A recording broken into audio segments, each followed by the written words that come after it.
I want to tell you a second story, which is actually the one that Randolph wanted me to tell you.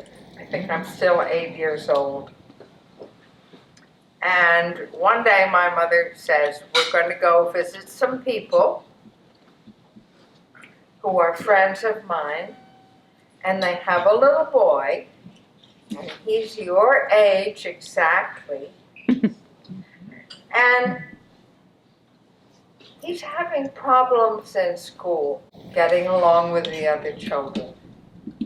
So I'd like you to tell me how it goes when you play with him. So we went to this apartment uptown somewhere, and there was this little boy named Bobby. Now I have learned, probably all of you have learned, that being told, he's just your age, you'll like him. Bad news. When we lived in the Philippines, people would invite us to dinner and they'd say, oh, and we're having another American couple. You'll like them, they're Americans. And I just know I'd be spending all evening arguing about the Vietnam War. And that's what they wanted me to do. Okay, so Bobby was no fun to play with. He wouldn't share. He pulled my braids. He pinched me. He ignored me. It was the pits. This child did not know how to play with another child. And I suppose if my mother had not told me to be paying attention and observing what was happening, I would have headed into the living room, out of the playroom, and said, Mommy, I don't want to play with that little boy.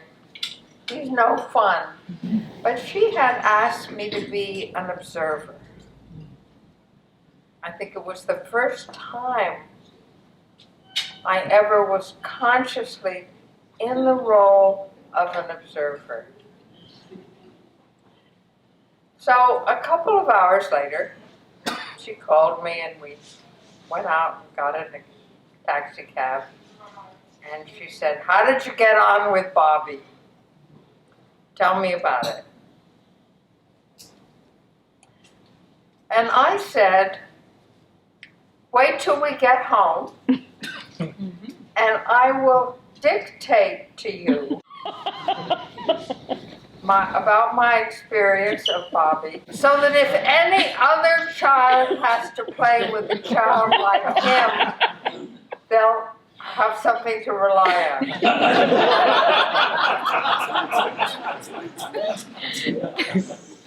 And it was published in Mother's Day. No, it wasn't. It was never published, and I've never found it. I think it's somewhere in the Library of Congress, but since I don't know Bobby's surname or the date quite, I've never found it.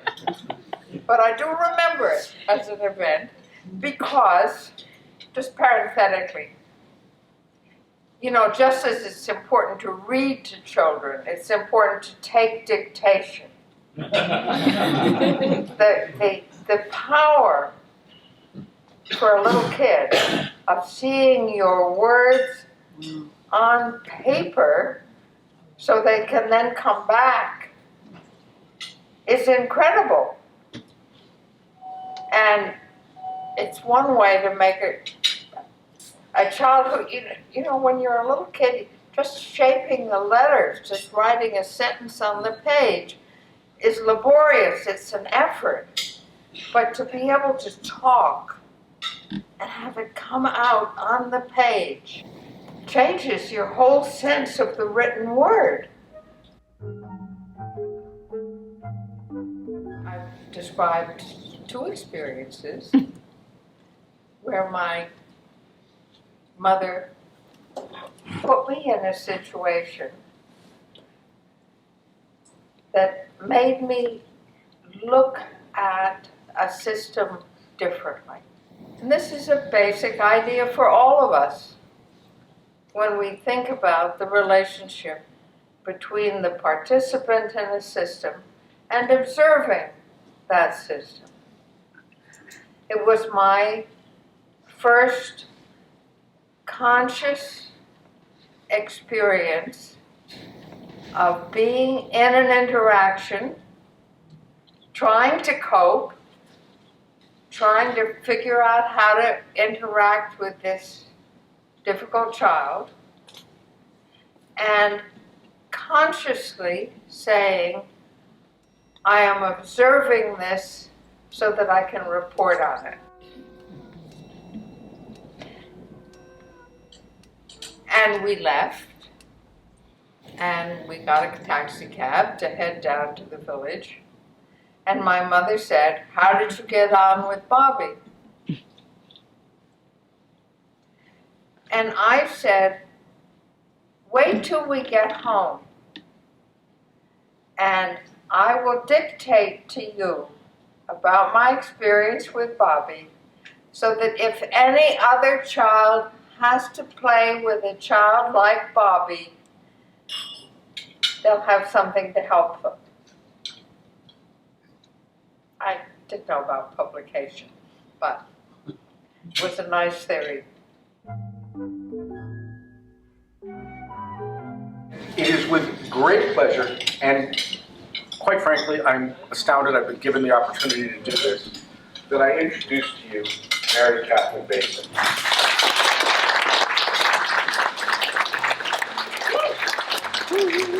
Good evening. Ever heard of feedback, huh? I see both of those stories as moments when my mother was introducing me to fundamental ideas of cybernetics. In the second case with Bobby, it was learning that it is possible to be both a participant and an observer. And you know, it's interesting, in anthropology, we spend a lot of time teaching people that in order to be observers, they have to be participants.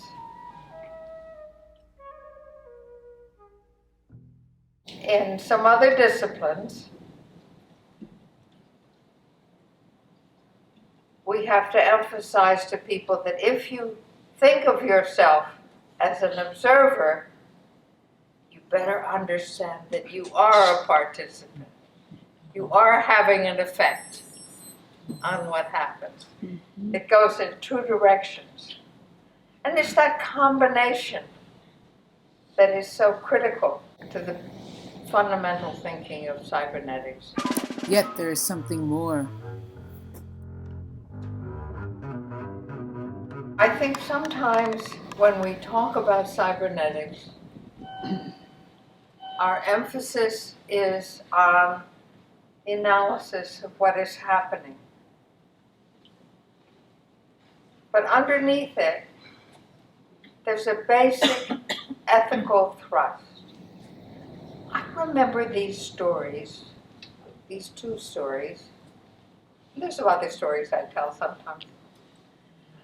Why do I remember some things that my mother or father said and not others? Because they contradicted stuff I had picked up from the culture. Mm. Mm.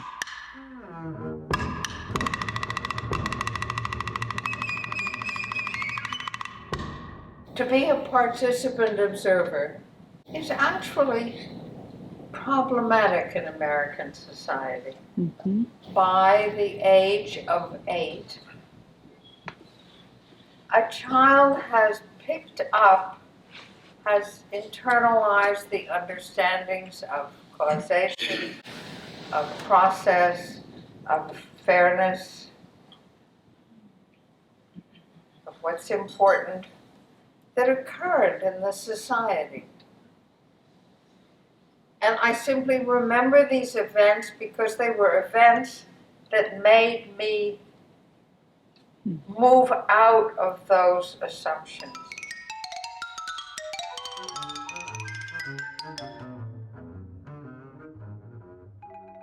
when I wrote a memoir of my parents and talked about the fact that my mother did things with me that she had learned from women in Samoa and New Guinea and Bali, like breastfeeding,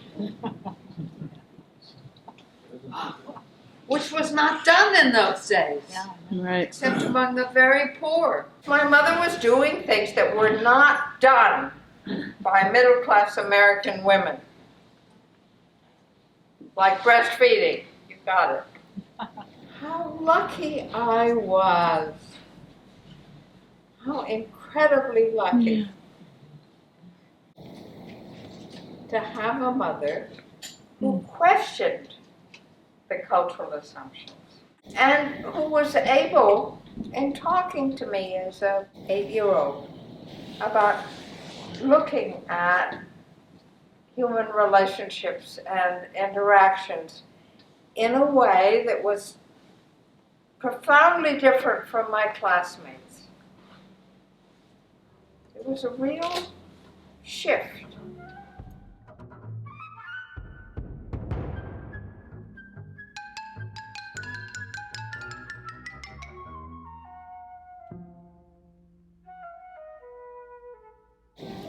I guess what I feel about the future of cybernetics is that the ethical implications of cybernetics are so profound that we need to continue to do all that we can to influence people's thinking to be more systemic. The obvious example in that case is climate change. The problem of trying to transmit our ecological reasoning to those whom we wish to influence in what seems to us to be an ecologically good direction is in itself an ecological problem. We are not outside the ecology for which we plan. We are always and inevitably a part of it. We have to be able to think about Earth's system and our dependence on them. We have to learn to communicate with each other about them. Every society has a set of semi-conscious assumptions that are called common sense. Things that are taken for granted. Of course you want to vote for the winner, right? Who wants to vote for a loser? I bet all of us heard some politicians during the last round of elections talking about winners and losers. And I hope we rejected that as a way of thinking.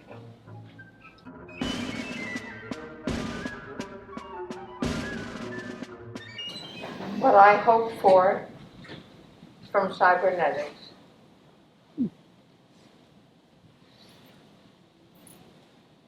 is that our common sense, the things we take for granted, the premises we don't question,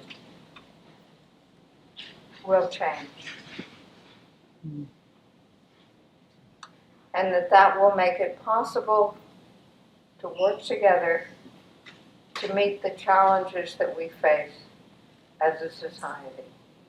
Thank you.